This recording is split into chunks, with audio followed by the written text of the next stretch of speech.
Assalomu alaykum hurmatli obunachilarimiz. Mana bugungi obyektimiz Qo'qonda bo'lib o'tgan Uchko'prik tumanida.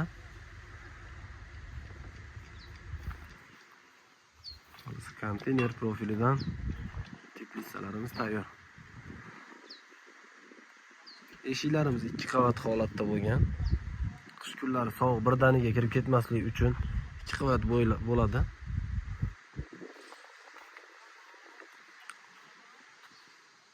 Oyoq qismlarimizni konteynerni taydan chiqargan shivellerdan ishlatganmiz.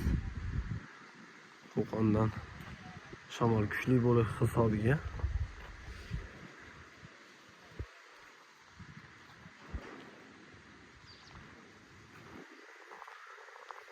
Qirq 2 metrga uzunligi 60 metr bo'lgan 25 sotilli teplitsamiz tayyor holatda.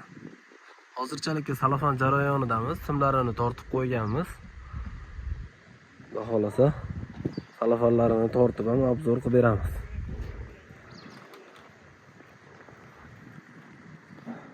Porlar ham ancha baquvvat holatda bo'ladi.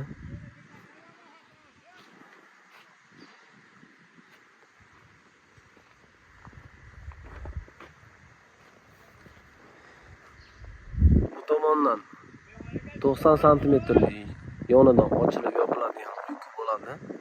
Havo almashish uchun. Va oldi orqadan ham luk bo'ladi. Havo almashish uchun.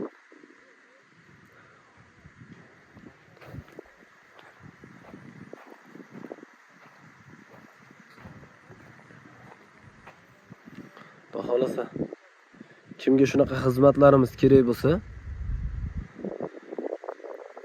pastda nomer qoldiramiz. Murojaat qilaverasizlar.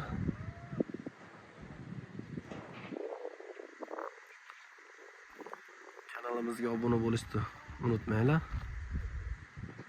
Like, kommentariya kutib qolamiz. Joninglar sog' bo'lsin. Xudo xolasa kimga kerak bo'lsa murojaat qilaverasizlar.